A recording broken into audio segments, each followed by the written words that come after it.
شاید کایا پلٹنا اسی کو کہتے ہیں۔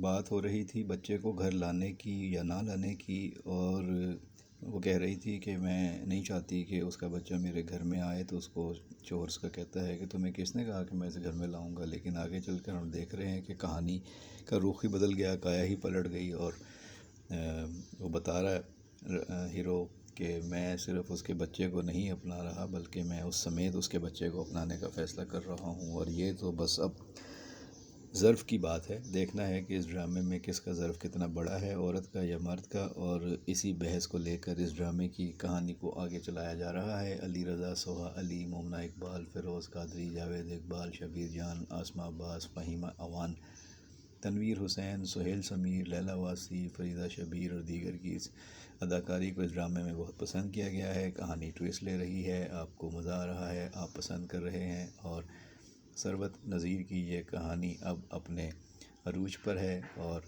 مرینہ خان کی ڈائریکشن میں پتہ چل رہا ہے کہ ڈرامہ کتنا پسند کیا جا رہا ہے۔ آپ کی ڈرامے کے بارے میں کیا رائے ہے؟ اسے بچہ لینا چاہیے، اس سمیت اپنانا چاہیے، یا بچے کو چھوڑ دینا چاہیے؟ کس طریقے سے آپ سمجھتے ہیں کہ چیزوں کو بہتر کیا جا سکتا ہے، اور کس کی رائے اور کس کی سوچ صحیح ہے، اور کس کا ظرف چھوٹا اور کس کا ظرف بڑا ہے؟ اپنی رائے ضرور دیجیے گا کمنٹ باکس میں۔ بہت شکریہ۔